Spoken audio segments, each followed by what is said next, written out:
name's Chris Edkins. I'm a member of the worship committee and I will be your worship associate and be pretty much doing everything today on this holiday, this Thanksgiving holiday weekend. So welcome everyone to Westside Unitarian Universalist Church. We are a church where who you are and the values that you embody in your everyday life are more important than the specifics of what you believe. We gather together in our community today out there, whether you're watching along with us real time or whether you're joining us at any time during the future. So welcome to you as well. I'm going to draw attention to a couple of these announcements here.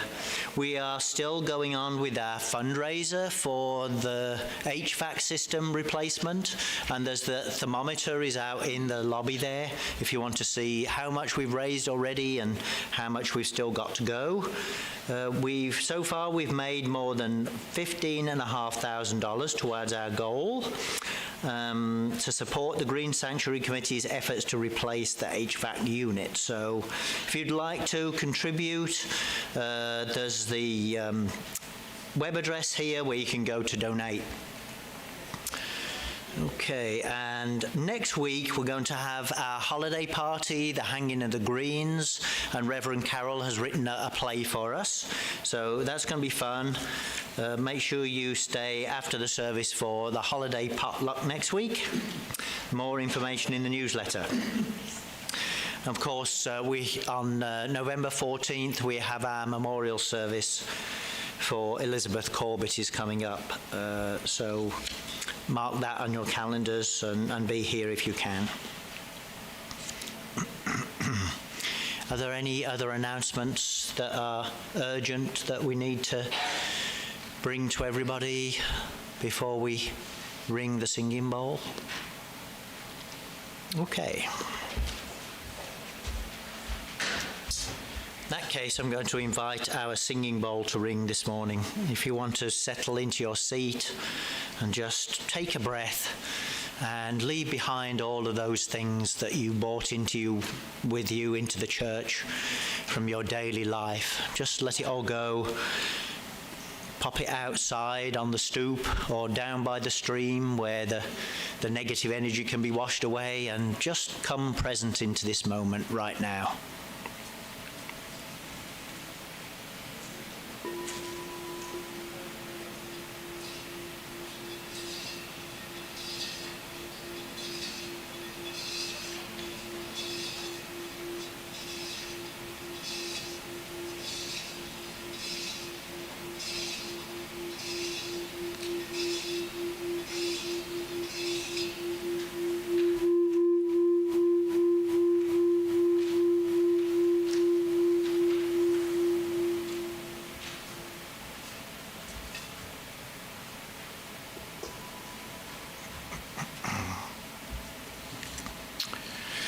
Our chalice lighting reading today is written by Nick Wilborn. It's from the UU Worship Web. It's called To Tell Stories and Break Bread. We gather here today to share and give thanks, to tell stories and to break bread and to be together in Holy Communion. We light our chalice this morning in the spirit of thanksgiving, with love, hope, and generosity of spirit, grateful for this blessed opportunity to be together.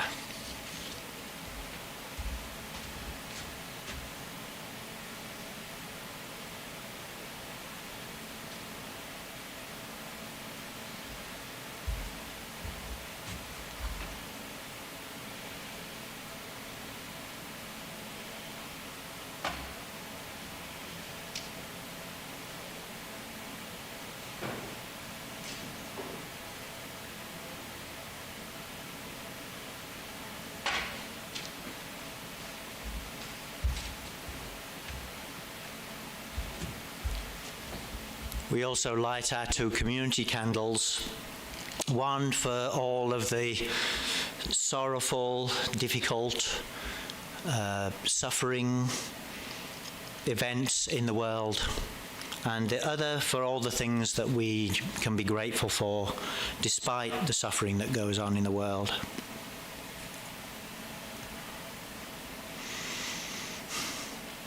We have some singing to do this morning, and it's a call and response song. It is actually in the hymnal. It's 10:10, but I have not put any hymnals out, so the words are going to be up here. Brad's got them up for us. But also, I'm going to call them out, and then you're going to respond back to me in kind. So I don't think we need accompaniment, Sandra. You're going to give me a note? Oh, lovely. Thank you very much. Yeah. So this is, thank you, this is how it goes. I'll sing it once through for you, and then I'll do it call and response style, and I'll call out one line and you call it back to me. So here's how it goes. Oh, we give thanks for this precious day, for those gathered here and those far away, for the time we share with love and care. Oh, we give thanks for this precious day. Now it's your turn. Oh, we give thanks. Oh, no, I'm going to do one line at a time and you sing it back. Sorry, I didn't make it clear. It's absolutely totally my fault. I'm going to sing the first line. Oh, we give thanks, for this precious day, for those gathered here, and those far away, for the time we share, with love and care. Oh, we give thanks, for this precious day.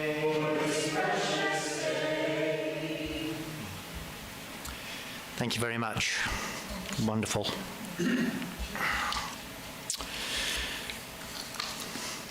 So, of course, this is Thanksgiving weekend, so we have to talk about gratitude.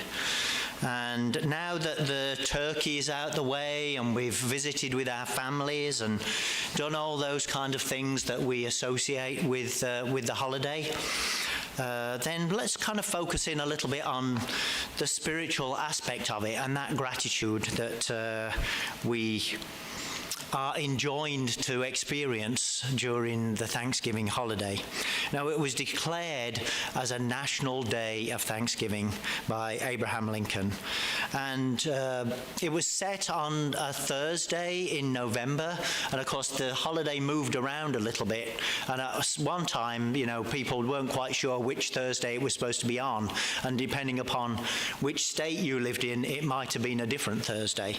But of course now it's fixed as the fourth Thursday in November, and we all kind of know pretty much where it's going to be.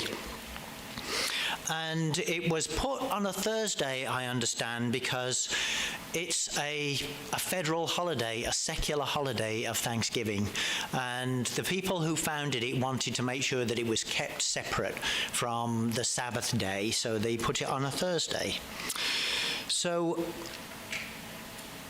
I was discussing with some friends on Thanksgiving Day about surely we're supposed to practice the gratitude, thanksgiving each day for the things that, you know, we appreciate in our lives, and we know it's really good for our mental health.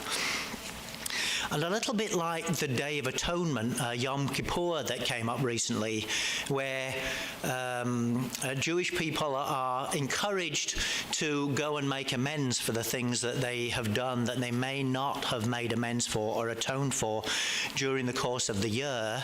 I was also saying, well, surely that is also something we ought to be doing on a regular basis. You know, in the recovery program that I work, there's a step that said, when I was wrong, I promptly admit it.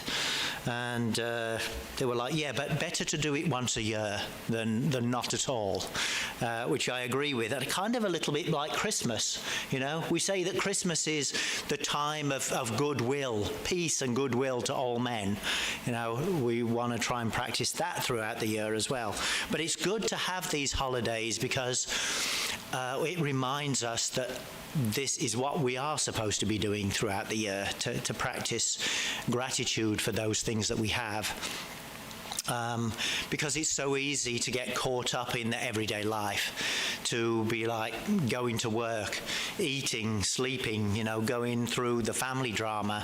Sometimes we forget that one of the most key things that we need to do for our mental health, and in order to have any kind of happiness at all, is to take pause, to take stock and see what things are going right in our lives and what we have right now, right in front of us, that we need to be grateful for.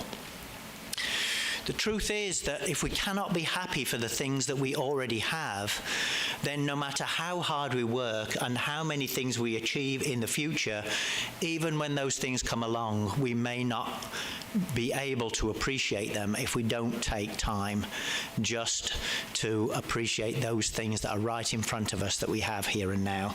And that means if we do that, we can also be assured that when we work hard for something and we bring about a goal that we've tried to achieve, we've also developed the habit of taking a pause and saying to ourselves, look where I am, look what I've achieved. I can be grateful for the ability to set a goal and to achieve it, and then take that time to say, yes, and enjoy the fruits of my labor, and take a step back. Because without doing that, then we achieve something and then we move directly on to the next thing. What is next? What's next? What's next? What's next? We never take the time to appreciate the thing that's right in front of us.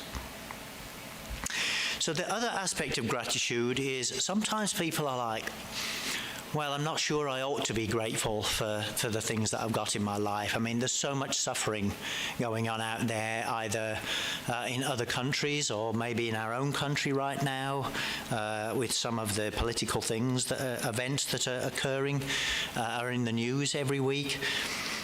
Should I really be feeling good about the things that I have in life? Maybe I ought to be, feeling a little bit guilty for the blessings that I have in my life, and for the good things that I have, whether it be a safe place to live or good food or a bank account that's looking reasonably healthy. But I would counter with this, that it does not help anybody else to be miserable and not be grateful for the things that you already had. I think we sometimes get this idea that misery is going to be the thing that motivates us. That if we feel bad about something, then we're going to take some kind of action to go out there and do something to address those injustices and the sad things that are happening in the world. I would caution against that, I think, because if we get into the habit or have the idea that I think has been conditioned into us, that things like fear and misery are the things that motivate us, then we kind of like get to the point where maybe we're generating our own misery in order to create our own motivation.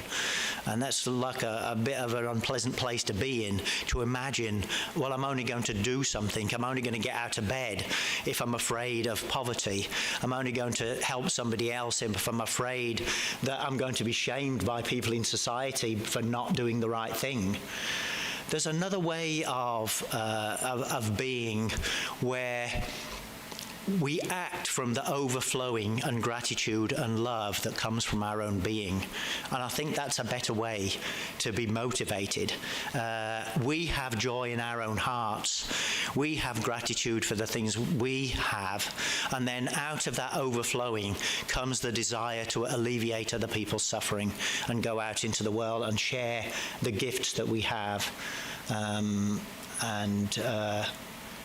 That way, we're not making ourselves feel bad. When we then share our gifts with other people, we can also feel good about that what we've shared. We're not acting from a place of lack and then for developing a resentment of, I'm giving away things that I need for myself, for my own happiness. When I was developing this sermon, it made me think of this issue of should we be happy, should we be grateful? I remember a few years ago the choir sang a song, and it goes like this. I'll read the lyrics to you, and I'll talk a little bit about where it came from. I believe in the sun even when it's not shining. I believe in love when I feel it not. I believe in God even when he's silent. And at the time, the story was that these words had been written on the wall in a concentration camp in Germany. And it was turned into a song by a Norwegian composer, Kim André Arntzen. And it was sung in UU churches on that basis.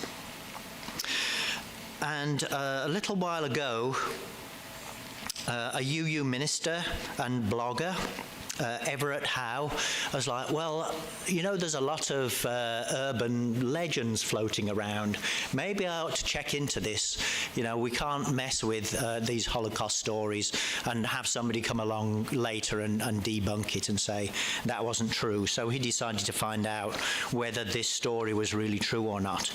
And after going to Germany and asking around and getting the word of mouth testimonies from people in Germany who had survived the Holocaust, he found out the truth of this story. And it's not that different from the story that it was found on the wall of a concentration camp. It was found in some underground tunnels in Cologne, in Germany, where Jewish people had been hiding out from the authorities, from the German authorities, who would have arrested them and sent them to a concentration camp. And Catholic scouts in Germany had been sustaining people in these underground tunnels hidden away, bringing food and fuel so that they could live. And they'd built a kitchen down in these underground tunnels so that people could cook, and they only lit a fire after dark so that the smoke from the cooking fires would not be revealed above the ground area. And that was where this inscription was found, and slightly different from the inscription that was used in the song. Let's see.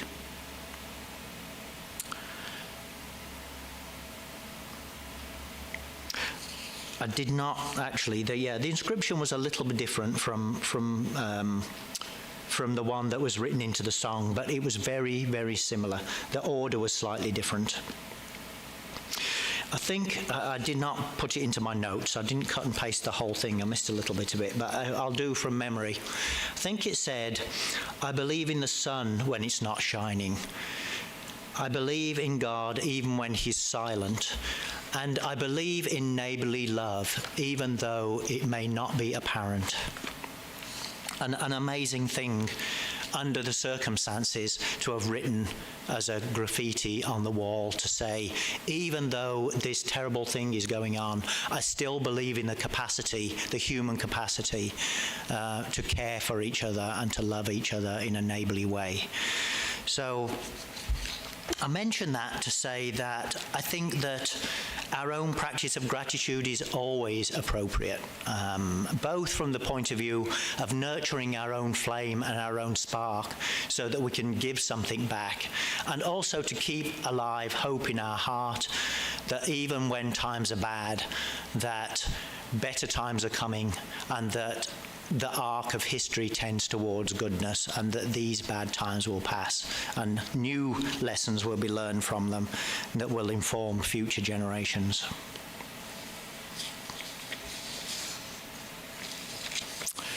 Of course, this service is also the occasion for our bread communion. And thank you to everybody who bought bread items, and we have some juice up here that to drink. The bread communion, of course, is an ancient ritual that has its roots in the Christian history of our denomination. Unitarian Universalist was created by the blending of two Christian denominations that were considered heretical at the time, and of course people fleeing from Europe in order to be able to freely practice their religion brought those creeds to the United States of America. Unitarianism, in Unitarianism, there's a belief that there's one God and that God is a unity. And the Universalists believe that the saving grace of God would lead everybody to salvation. That is, nobody would suffer torment in the afterlife, and that God's saving grace and love would rescue all of us, and we'd all find a place in eternity. So back in the 1960s, these two denominations merged together to form Unitarian Universalism. And those of you who have been involved in the UU Church for a while will know that things have morphed over time, and that many people who come to the UU Church maybe do not have a belief in a deity, or they practice a belief in a more earth-based traditions. And because of this tradition that we don't have to worry or be concerned about punishment in the afterlife if we do the wrong thing or we believe the wrong thing, that leaves us free to associate with each other, to love each other, to share ideas with each other, and not be afraid that we're going to have some consequences for it, just for being neighbourly and having different ideas. So here in the UU Church, of course, we are free. We are not a creedal church. We're free to find truth and meaning in our own way and share our experiences with each other as members of this congregation, and to learn and grow spiritually. But we still like to do once a year, we like to engage in this bread communion, and of course it will have different significance for each of us here. If you are a Christian and you've been accustomed to taking communion, then you are welcome to take communion here, and to think about it in the traditional way where Jesus said, take this bread, this is my body, and take this wine, this is my blood, and to participate in that spirit.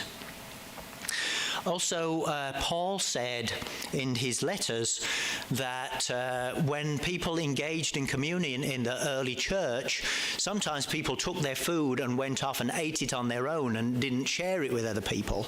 So I'm imagining that in the early church, the communion was kind of like a potluck where people were supposed to bring their food and share it with others, which of course we love potlucks here in the UU Church. So that's very in keeping with our tradition. But I like to think of it this way, that this statement that this bread is my body and this drink is my blood is literally true. We all know from our scientific background that the food that we eat becomes part of what we are, our bodily integrity, and we need that food, that energy to kind of fuel our activities and our thoughts. And of course the liquid that we drink does become our blood through the processes within our body. So there's a great miracle happens every time we have a plate of food and something to drink in front of us. We're turning something that is not of our body into our body. Our food is being turned into a beautiful human being. I like to participate in that spirit. So, I think I'm going to ask Sandra if you would play some music for us while people come up. And I'm going to invite people to come up. We've got two tables here.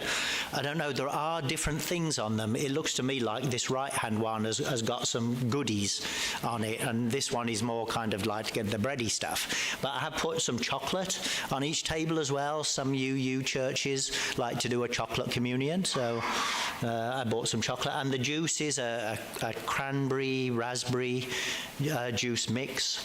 So, and then when we've done this, I'm going to invite people to come up while we kind of finish up our little morsels and stuff. Invite them to come up and say if there's anything special about their bread that they'd like to share. So let's have a little bit of music, and people can come up and grab a bite and something to drink. Thank you, Sandra.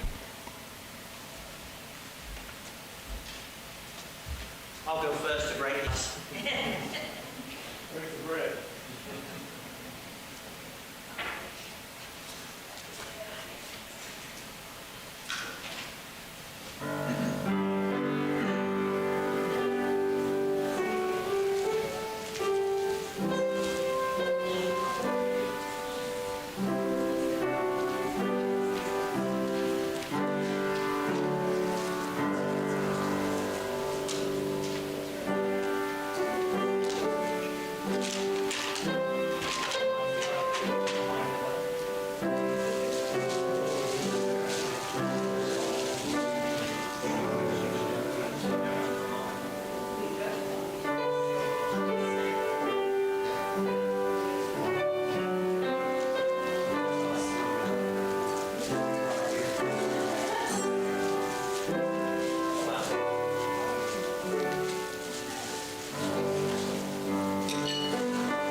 Bless you. Bless you.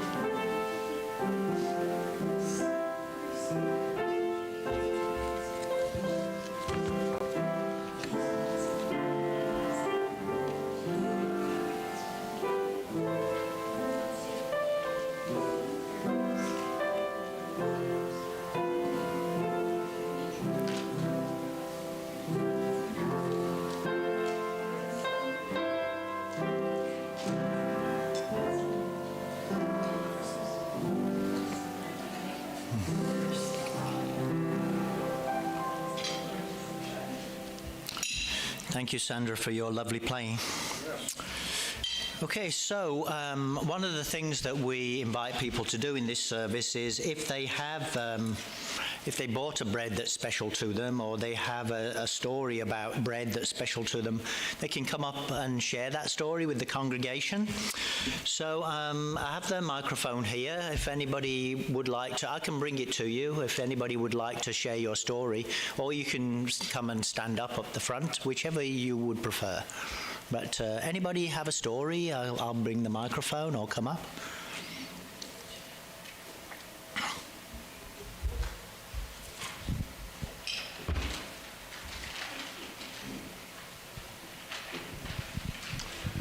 David Howell.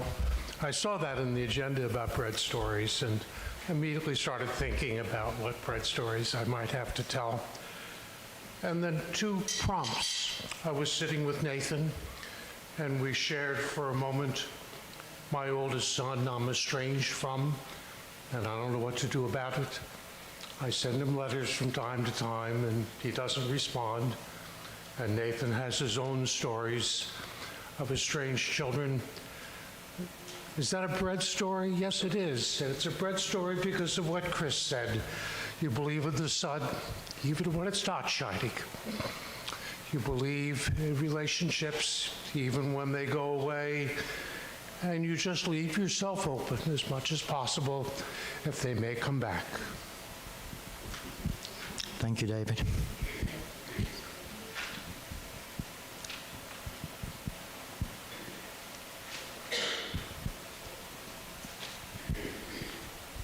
Hi, I'm Anna Kaur. I have a rather humorous bread story.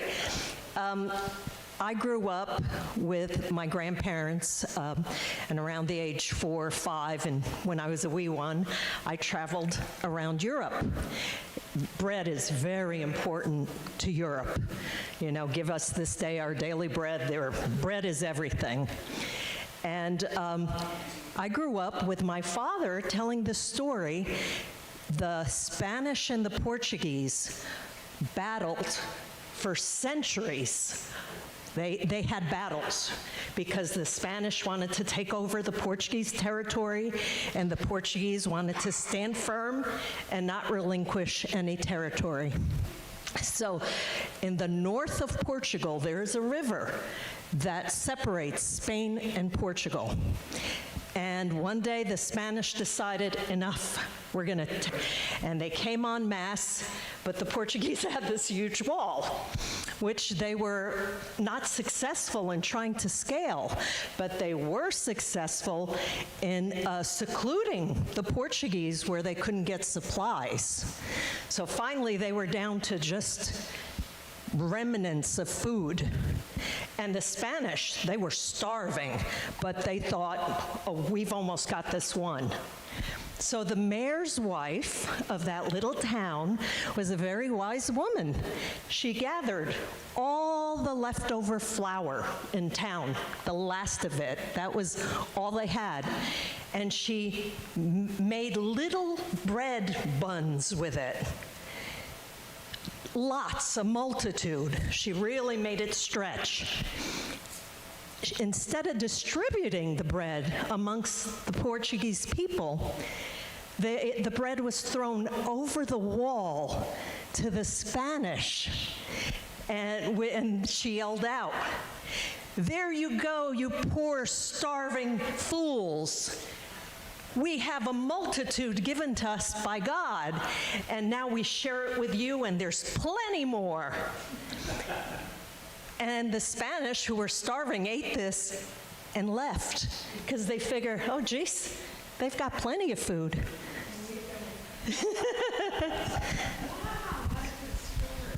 What a lovely story, thank you. Oh, yeah, sorry. So after later in my life, when my children got married, I learned about people have gluten-free diets, which I'd never heard of before. But that made me think about today's plants and thinking, there's going to be people there who can't eat gluten. So I brought gluten-free crackers, knowing that there's going to be somebody here who's going to look at all this and say, I can't eat any of that. Yeah, and I know Mel bought some gluten-free bread too. Thank you, Mel. Hello, I'll come up here so I can see everybody. I always feel weird when I can't see you all. I'm Morgan. I am one of the people who cannot eat gluten, so thank you.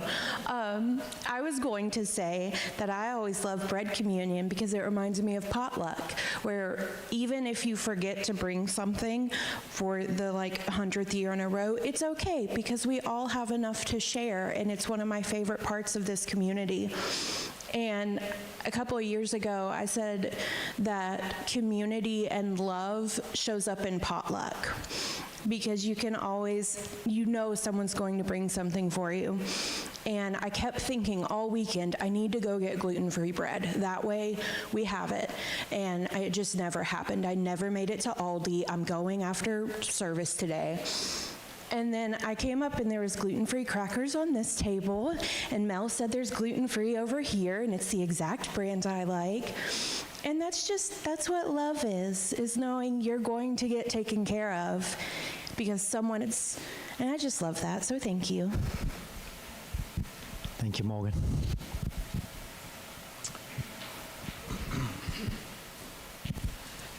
When we were talking about bread, I was like, oh, I'll talk about my bread. I'm Mary Frances, and I made the corn muffins. I'm not going to say cornbread because it's sweet, and we don't put sugar in our cornbread, folk. I feel very resolute about this. People have strong feelings about cornbread.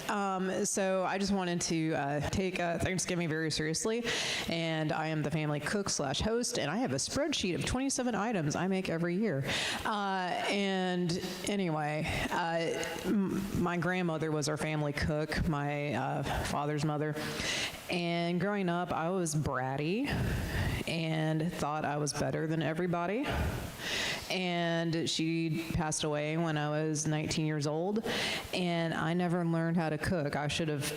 She cooked so much, cooked for an army, and I was like, whatever, I'm better.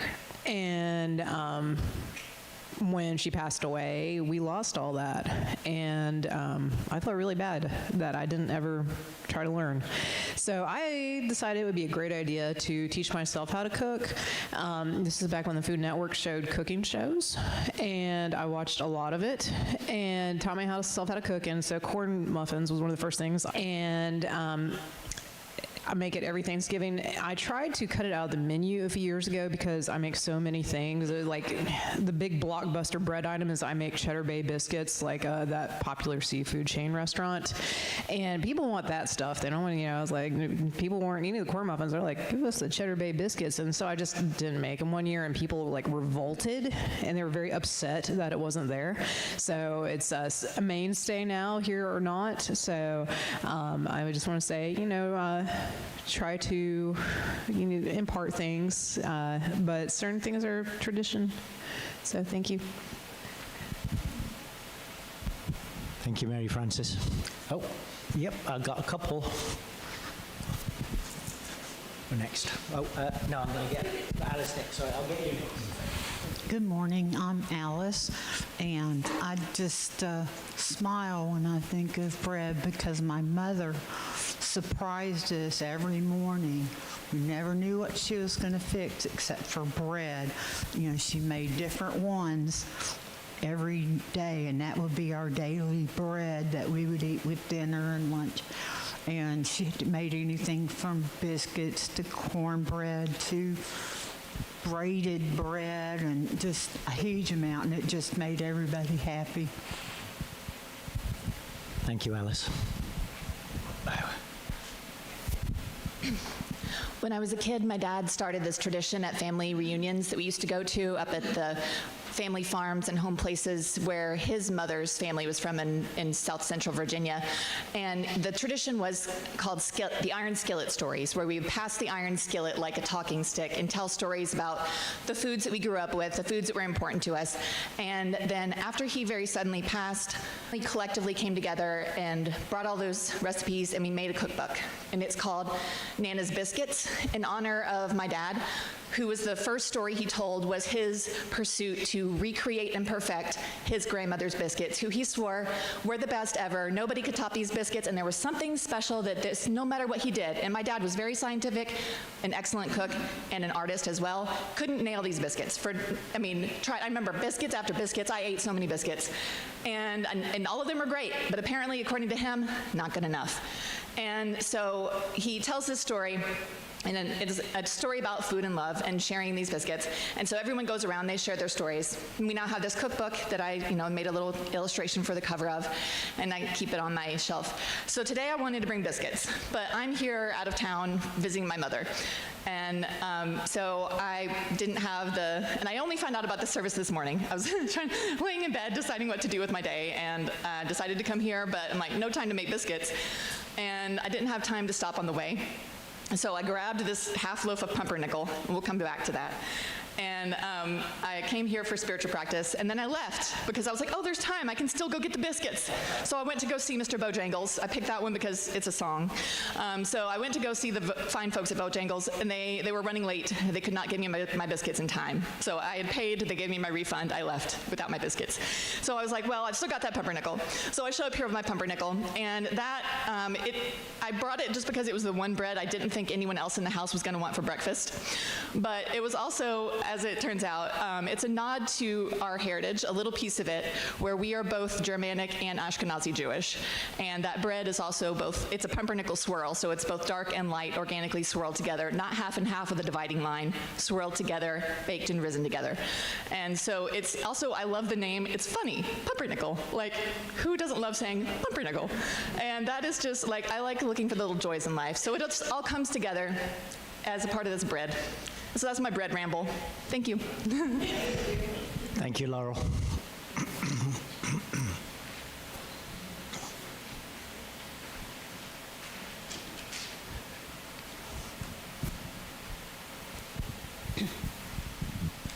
Well, just a short bit about the bread that I brought. I always, in the past, have brought cornbread to this bread communion because when I was growing up in our house, we had cornbread almost every day. It was my father's go-to bread. It was not a meal if bread. And I grew up loving cornbread. But I just thought it was a good time to do something a little different, so I decided to make biscuits. And we did occasionally have biscuits when I was growing up too, and my mother persevered and did something different. So I brought biscuits this morning, and they still are somewhat traditional too, though, because I did use my mother's heirloom biscuit cutter made from a Vienna sausage can. You're going to see they're like in a cast iron pan as well, so we've even got the talking stick. Anybody else? Well, I'll tell you what I bought. I bought this chocolate, which is 85% cocoa chocolate that I had in the house, and it was Janet's go-to chocolate. She said this 85% chocolate didn't trigger her sugar cravings, so she could have just one or two pieces and kind of not go crazy on it. So I was glad to be able to bring that and share it with you today.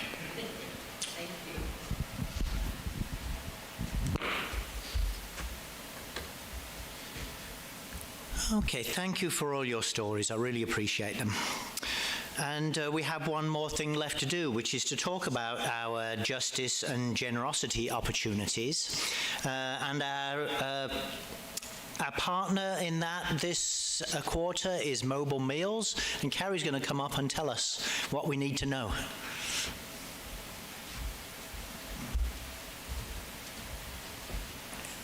Hi there, I'm Carrie. I'm coordinating this quarter's Mobile Meals efforts. In addition to this being our partner for the quarter, we're also trying to get gifts for the seniors, Christmas gifts, their gift drive. So yes, thank you, Brad. So here's a couple or some examples of gifts that you might be able to bring for the seniors on Christmas Day. We try to make sure that every senior gets a little goodie bag, like a gift bag of a lot of different items. So smaller items like puzzle books. Michelle, did you? Oh, okay, there's paper copies in the back. That's great, thank you. So there's paper copies in the back that have suggested gift items. We try to get smaller gifts that we can put a bunch of different things in a bag for them. I think next week at the Hanging of the Greens party, oh, thank you, Judy. Yes, thank you very much. At the Hanging of the Greens party, we were hoping that we could have people bring in the gifts for the gift drive so that we could put them under our tree, and that would be next Sunday. But I can take gifts until December 14th if you won't be there then. So thank you very much.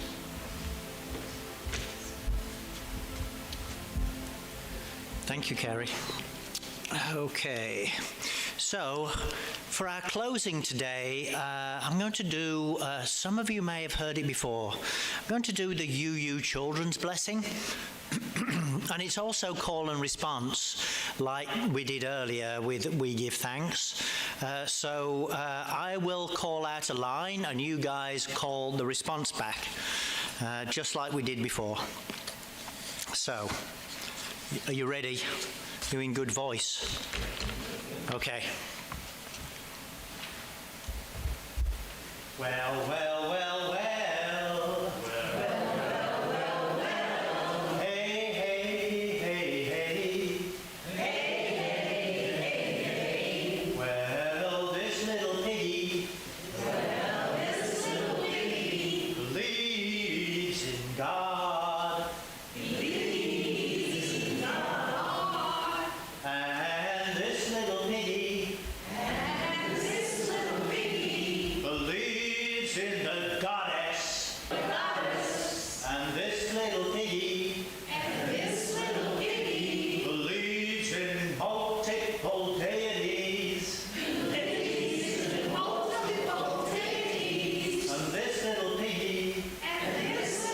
Either to take home or to eat at potluck. Eat at the coffee hour.